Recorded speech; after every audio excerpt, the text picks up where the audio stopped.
আমি 12 বজাৰ আগতে আমি নমিনেশ্যন দিম 12 বজাৰ আগত নমিনেশ্যন দিয়া আমি ঠিক কৰিছোঁ আৰু ৰাইজো আহিছে প্ৰায় এজিপি বিজেপি চবে আলোচনা কৰিয়েইতো কাম কৰিছে ইয়াত জিলাখনত আমাৰ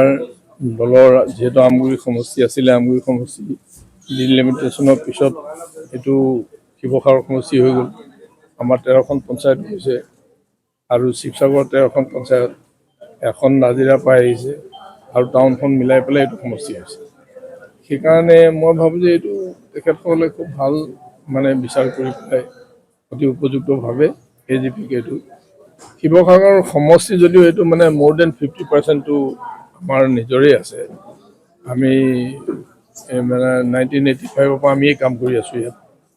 কিন্তু 1985ৰ আগত 1979ৰ যি আমাৰ আন্দোলন আছিলে সেইটো সময়তো মই শিৱসাগৰ জিলাৰ মানে অসম গণ সংগ্ৰাম পৰিষদৰ মই সম্পাদক আছিলোঁ পৰাগচলীয়া ছাৰ প্ৰেচিডেণ্ট আছিল সেইকাৰণে সংগ্ৰামৰ সময়তো গোটেই পৰিয়ালবিলাকক অঞ্চলবিলাকক সেইবিলাক আমি লগ পাইছোঁ আৰু 85ৰ সময়তো আমি গোটেই ইয়াত অৰ্গেনাইজ কৰি আছিলোঁ সেইকাৰণে আমাৰ কাৰণে কোনো নতুন হোৱা নাই মানুহবিলাক চব প্ৰায় চিনাকি মানুহে আমি পাইছোঁ নে শিৱসাগৰতো সদায় আঞ্চলিকতাবাদে আছে মই ভাবোঁ আঞ্চলিকতাবাদ আছে ইয়াত আন্দোলন আগতেও হৈছে ভাষা আন্দোলনৰ সময়তো হৈছে আমাৰ ছাত্ৰ সন্থা ইয়াতে ফৰ্ম হৈছে ইয়াতে অসম সাহিত্য সভাৰ হেৰিও আৰম্ভ হৈছে পেপাৰো ইয়াৰ পৰাই ওলাইছে শিৱসাগৰৰ পৰা সেইকাৰণে অসমখনৰ বিষয়ে চিন্তা চৰ্চা কৰা লাচিত বৰফুকনো ইয়াত স্বৰ্গদেউসকলৰ সময়তে লাচিত বৰফুকনে অসমৰ মানে ইঞ্চ মাটি ৰক্ষা কৰিছিল মোগলৰ লগত যুদ্ধ কৰি পেলাই তেওঁলোকক পৰাস্ত কৰি ইয়াৰ পৰা খেদাই দিছিল সেইকাৰণে উত্তৰ পূৰ্বাঞ্চলক ৰক্ষা কৰাৰ ক্ষেত্ৰত মানে বিশেষ ভূমিকা আমাৰ এই শিৱসাগৰ অঞ্চলটোৰ পৰাই সদায় লৈ আছে আপোনাৰ মূল প্ৰতিদ্বন্দ্বী কোন হ'ব প্ৰতিদ্বন্দ্বী এতিয়া কোন হ'বতো এতিয়ালৈকে মানে নিশ্চিত হোৱা নাই কিন্তু যিয়ে প্ৰতিদ্বন্দ্বী নহওক আমি গণতন্ত্ৰত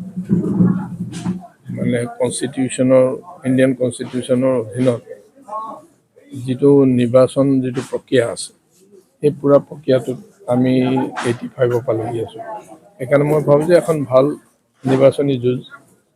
মানে এইবাৰ হ'ব ইয়াত আৰু আমাৰ ৰাইজ জয়যুক্ত হ'ব বুলি মই ভাবোঁ মানে কথাটো এনেকুৱা আছে মিত্ৰজোঁটত এইটো মানে স্বাভাৱিক কথা মিত্ৰজোঁট থাকিলে এতিয়া বহুত অঞ্চলত আমাৰ এজিপি কৰ্মীবিলাকো বহুত অসন্তুষ্ট হৈছে ঠিক তেনেকৈ ইয়াত হয়তো তেখেতসকলৰ যিখিনি মানে ওলাই আহিছিল মানে যিসকলে নিজে ইচ্ছা কৰিছিল নিজে প্ৰাৰ্থিত্ব দিয়াৰ কাৰণেও তেওঁলোকে আগভাগ লৈছিল এতিয়া সেইকাৰণে সেইসকল মানুহ স্বাভাৱিকতে অলপ ক্ষুণ্ণ হোৱাটো মানে অতি স্বাভাৱিক কথা কংগ্ৰেছ আৰু ৰাইজৰ দলৰ একত্ৰীকৰণে কিবা প্ৰভাৱ পেলাব বুলি ভাবে নেকি আপোনাৰ সমষ্টিত এইটো শেহতীয়াকৈ যোৱা ৰাতি খুব সম্ভৱ এইটো তেওঁলোকৰ মাজত তেনেকুৱা এটা বুজা পৰা হ'লে তেওঁলোক আহিছে কিন্তু মই ভাবোঁ যে এইটোৱে আমাৰতো বুজা পৰাত তেনেকুৱা ধৰণৰ কোনো অসুবিধা